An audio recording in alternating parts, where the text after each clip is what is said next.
Les deux diagnostics qui sont le plus souvent évoqués par erreur, alors qu'en réalité il s'agit d'une migraine.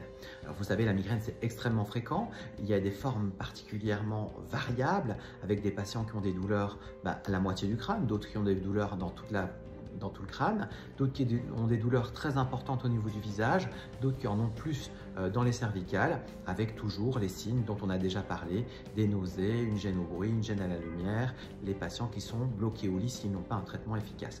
Eh bien, il y a deux diagnostics qui sont extrêmement fréquemment rapportés et qui en réalité sont des migraines.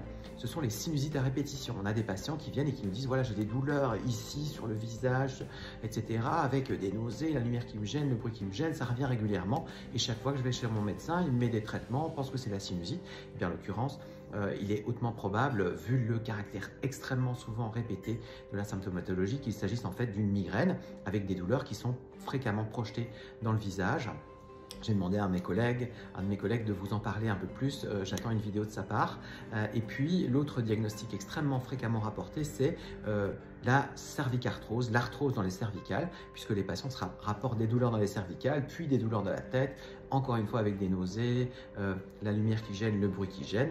Eh bien non, ça ne vient pas dans ce cas-là des cervicales, mais c'est la migraine. Je ne dis pas que les douleurs des cervicales n'existent pas, mais en l'occurrence, s'il y a des nausées, s'il y a une gêne au bruit, une gêne à la lumière, c'est le diagnostic de migraine qu'il faut envisager. Le but de ces vidéos, c'est de vous permettre de parler de tout ça avec votre médecin et que vous deveniez, vous, des patients experts. Donc n'hésitez pas à le faire et à en parler avec votre médecin. À bientôt.